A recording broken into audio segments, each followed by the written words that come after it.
The moment it happened, the room didn't just fall silent, it froze. When Todd Tucker stood in that courtroom and formally demanded DNA tests for the children he had raised, the reaction wasn't outrage yet. It was disbelief. The kind of disbelief that hits before your brain fully catches up with what your ears just heard. Lawyers paused. The court reporter hesitated. Even the judge's expression tightened for just a split second longer than protocol allows. Because that request didn't sound like strategy. It sounded like something had gone very, very wrong. But that wasn't the moment that destroyed his case.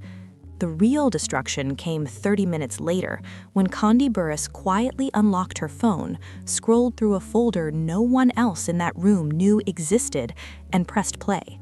What followed was not a dramatic speech, not a tearful rebuttal, not an emotional outburst. It was 15 seconds of audio, 15 seconds of Todd's own voice, calm, clear, unpressured. And in those 15 seconds, everything Todd had claimed for months collapsed completely. This was the recording Bravo never aired, and once you understand what it revealed, it becomes impossible to see their marriage or its ending the same way again.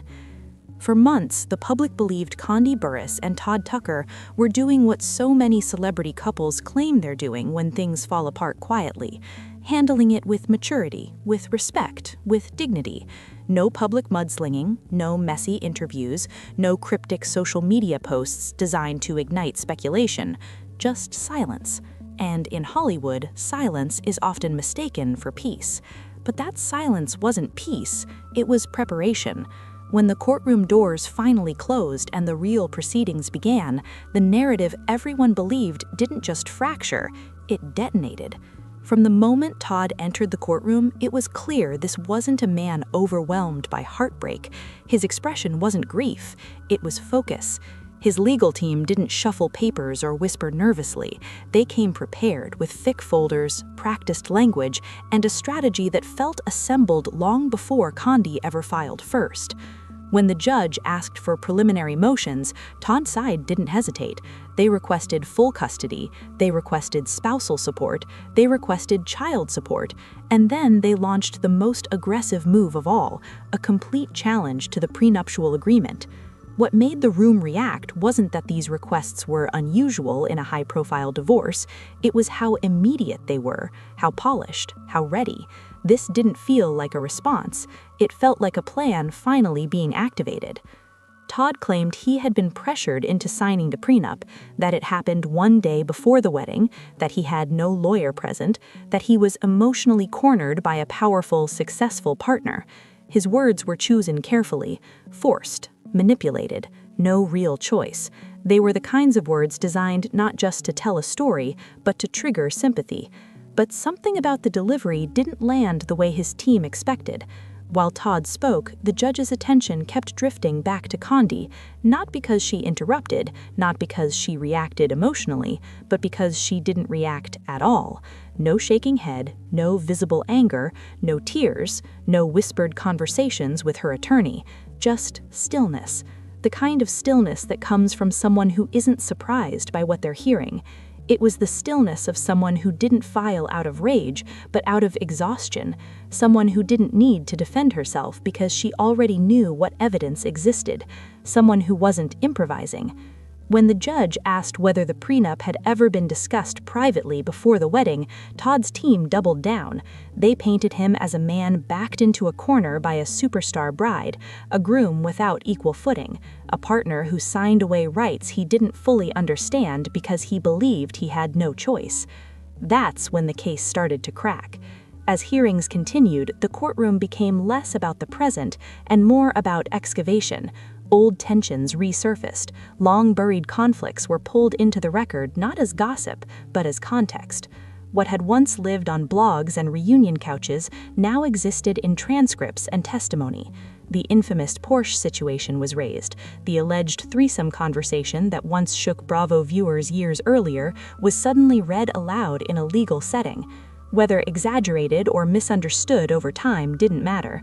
What mattered was that it resurfaced at all. The judge's expression hardened. It signaled something critical.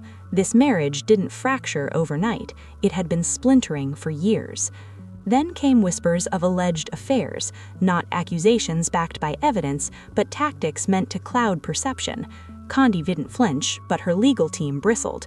The strategy was obvious: muddy the water, make everything feel equally unreliable. If no one looks clean, no one looks guilty. And then one name shifted the energy in the room completely. The moment Mama Joyce was mentioned, the temperature changed. Todd's team accused her of years of interference. They played old clips, replayed reunion moments, highlighted every time she questioned his intentions. They framed her doubts as manipulation, pressure, and influence. But Kandi's side countered with something sharper. Mama Joyce didn't distrust Todd because of ego. She distrusted him because she sensed something transactional, something opportunistic, something that didn't feel like partnership. And that word, opportunity, lingered in the room like smoke, because once it was spoken, it couldn't be unheard. The most emotionally raw moments didn't come from the adults, they came from the children.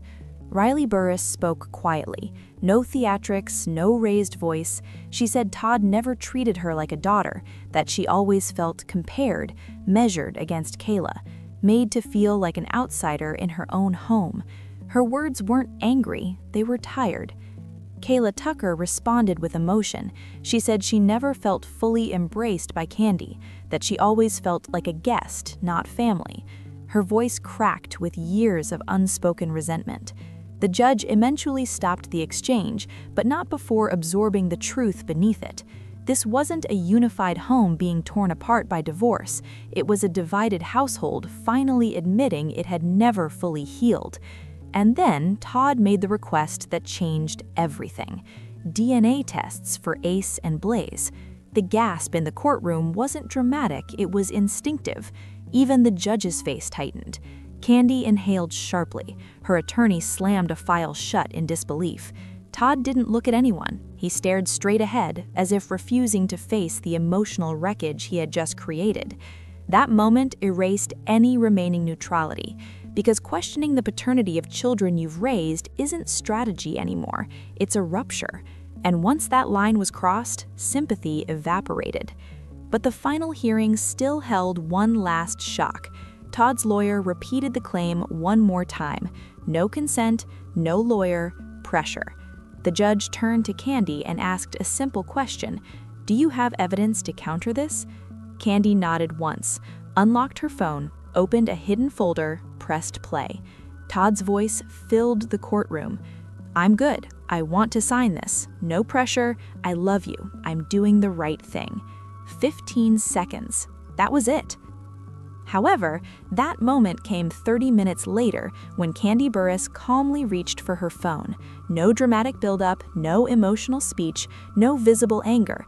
She unlocked the screen, opened a folder no one else in that courtroom knew existed, and pressed play. What followed lasted just 15 seconds. 15 seconds of Todd's own voice, calm, steady, confident. And in those 15 seconds, the version of reality he had been presenting for months didn't merely weaken, it collapsed completely. Suddenly, everything Mama Joyce had warned about years earlier no longer sounded harsh or paranoid. It sounded logical, measured, even obvious.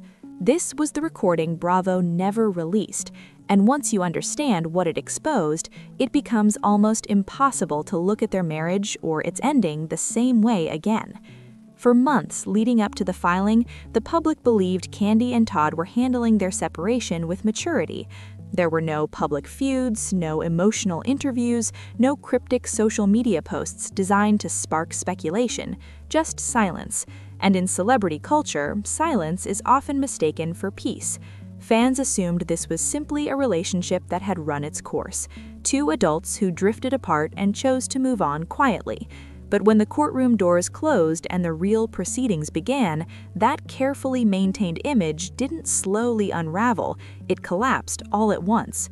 What started as a quiet divorce filing on November 21, 2025, quickly became one of the most intensely examined divorce cases reality television had ever seen. And what separated this from other high-profile splits wasn't just the money, the custody questions, or the fame involved. It was the way the case exposed intention. This wasn't only about a marriage ending, it became about motives being uncovered, narratives falling apart, and a legal strategy collapsing under the weight of its own contradictions. When Todd submitted his response to the divorce filing, he didn't stop at standard requests. He didn't limit himself to custody schedules or financial support. He challenged the very foundation of their marriage by questioning the validity of the prenuptial agreement.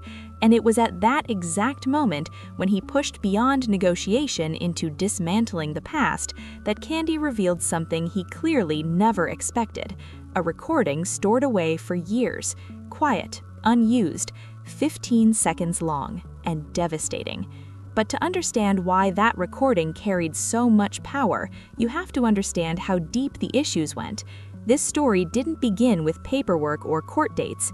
It began years earlier, in subtle tensions, unspoken resentments, and slow fractures that built quietly behind the scenes while the public saw smiles, vacations, and carefully edited television narratives.